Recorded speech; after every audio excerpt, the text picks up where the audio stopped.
La troisième édition du concours africain Storytelling est amorcée.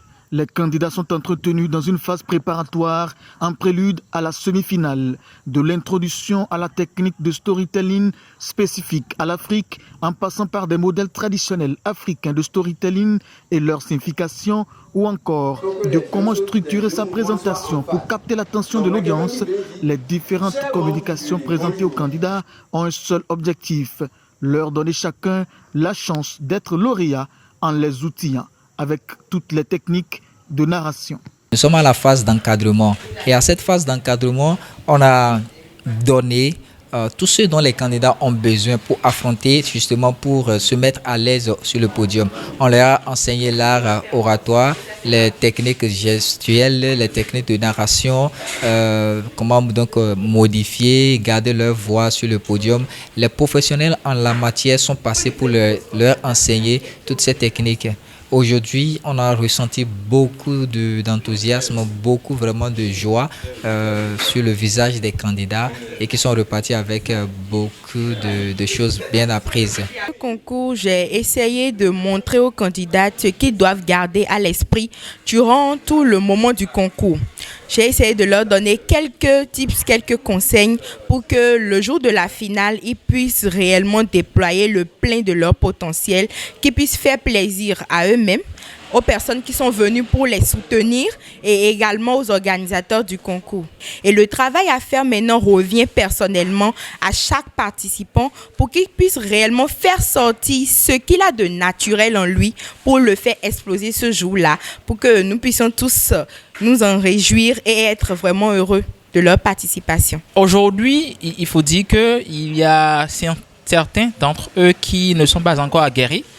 Mais à la suite des séances, des entretiens qu'on a eu avec eux, ils ont quand même découvert les choses qui manquent à leurs histoires et sont quand même prêts aujourd'hui à les réintégrer dans leur histoire et à pouvoir le rendre beaucoup plus captivant et attractif. Après des séries de questions-réponses pour mieux appréhender les points d'ombre, les candidats pour la plupart se retrouvent mieux aguerris. J'ai beaucoup adoré ce qu'on a fait aujourd'hui. Ça m'a permis d'acquérir en plus parce que d'abord, j'ai fait un discours. Dans mon histoire, il y a plusieurs choses qui manquent.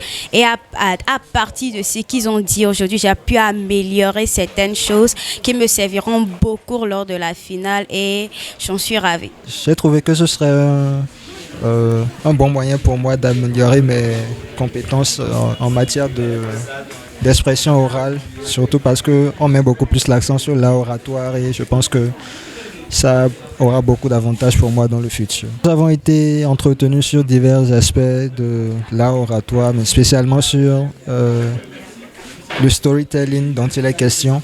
Et nous avons appris beaucoup concernant les méthodes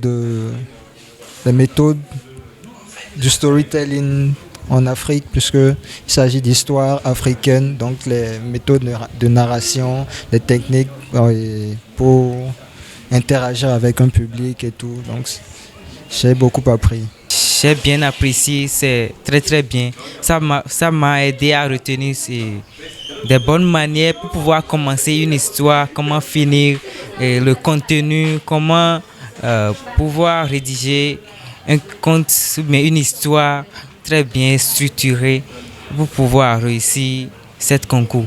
La troisième édition du concours africain Storytelling est pour le 21 septembre 2024.